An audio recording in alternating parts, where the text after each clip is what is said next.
Okay, I have come up with what I think is an amazing way to get inks inside with those bright, luscious colors and the golds and the coppers. I'm using inks by Let's Resin, and I'm using a turnstile to dry them. You see these coppery colors that are coming through?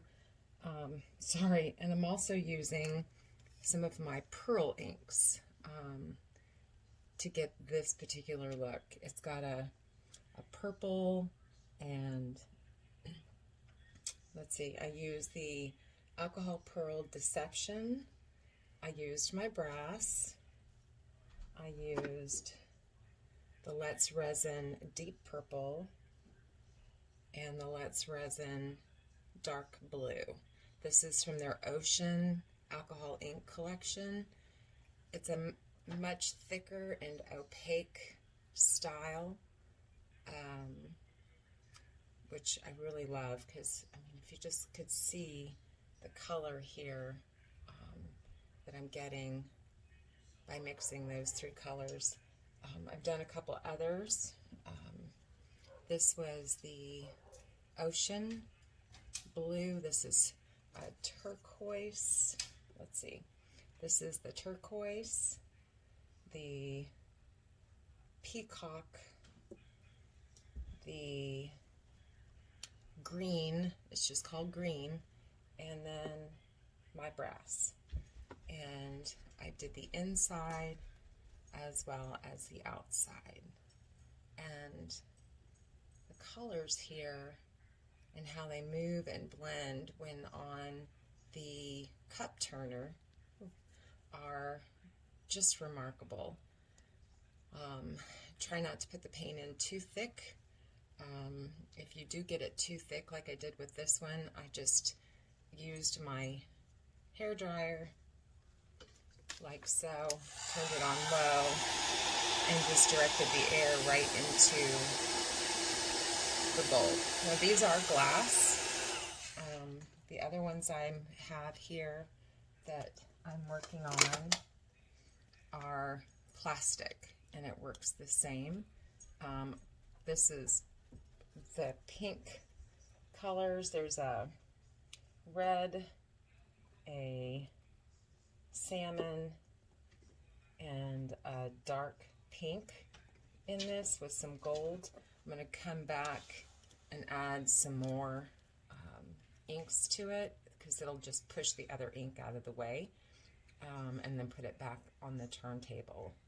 So part of what I do is drain it when I get too much onto paper, which allows me to also create a piece of art to go with the ornament. So I was going to show you real quick. I just bought these big glass bulbs at Walmart. It's like $5 for four. And these are the large size. And then I take the tab off, put that away. I started with the pearl, and I just put it in here and drop color, just turning as I drop it.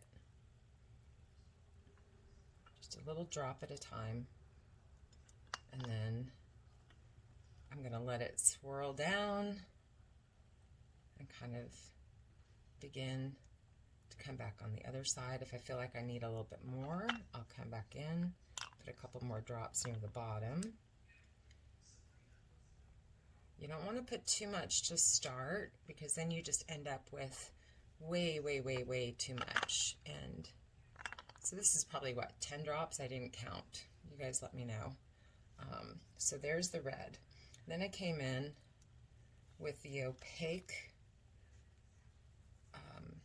deep purple right here, and I do the same thing. I stick the nozzle down inside and just do little drops here and there while turning. So just like this.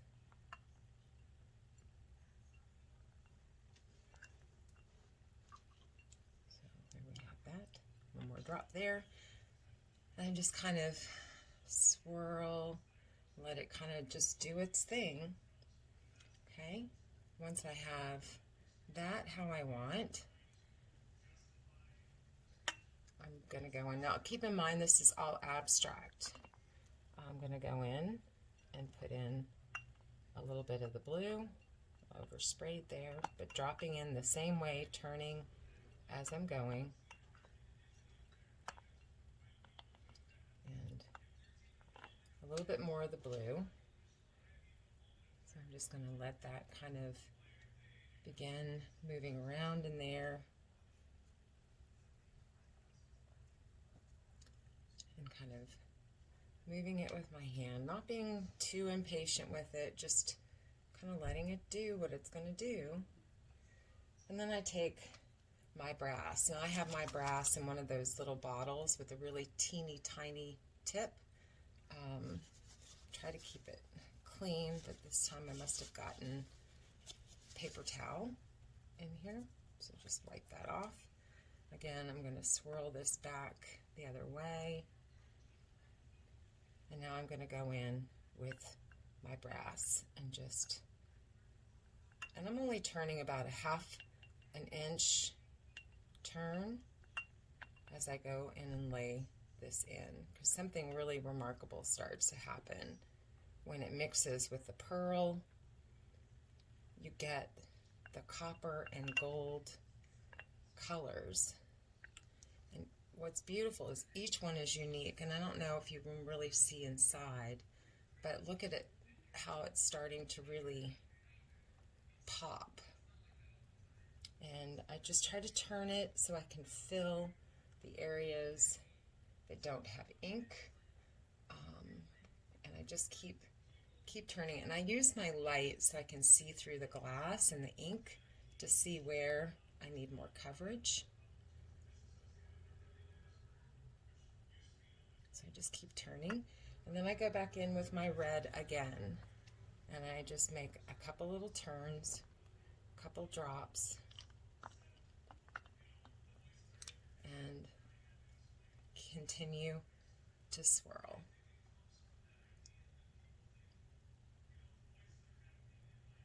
And you can use the table turner to do the same thing that I'm doing here, like this one is doing. I don't know if you can see in the video. Yeah, you can see it right here, how it's turning it right now while it's drying. So I have two going at the same time. So I'll go back in. The gold's not showing up here the way I want, so I'm going to go in and drop a couple of bits of gold, and it will break through. As you can see here, it'll break through and begin to show. I'll just keep kind of slightly turning, watching as it does. Oh, look how pretty that is.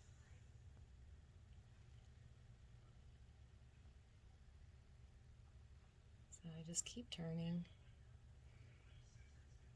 and turning. I'm going to add a little bit more of the red in a couple spots where I don't have any ink coverage, and I'm going to come in and add a little bit more of the brass. If you don't have brass, you can use copper or gold. They all kind of do the same thing. And we just keep turning. So now what I'm going to do is show you how I take this. I'm going to set that down. I'm going to take this one off. I'm going to turn it off for a second. And I jerry-rigged it so that my ornament will stay inside the little tube, like so. Now this one is already starting to get some of the different inks falling through, but if you look down inside, I don't know if you can see, there are some places that aren't covered, So I'm going to go back in and drop a little bit more ink and put it back on the turnstile after a time. So I want to take this one and I want to put it back in here because I want the inks to start moving, but I'm going to dry it a little bit first using my hair dryer.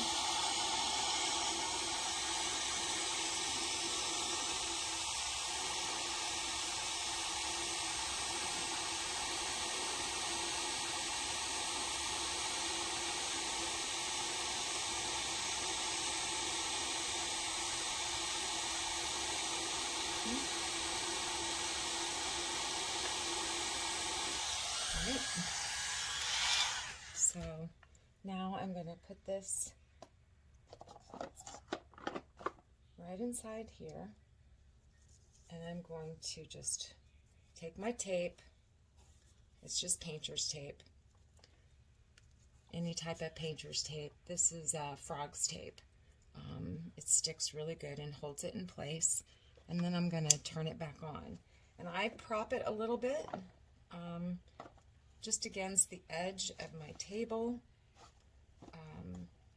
so I can get, let me see here if you can see a little bit better, so I can get the ink to not just accumulate here, but also where it moves from the back end up to the front, and then it just slowly turns it.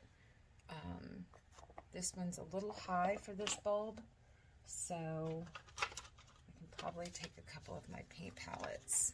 Yeah, perfect. That's what I want. So that's how I do it. If you have any questions, let me know.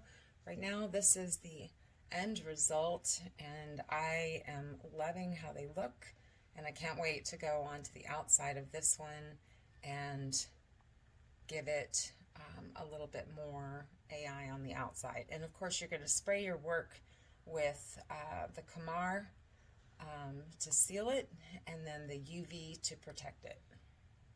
So there you go. Thank you, and I hope that this helps. And if you liked this video, then please hit the like button and subscribe and hit the bell so that you can be notified of any future videos that I do. Thanks again.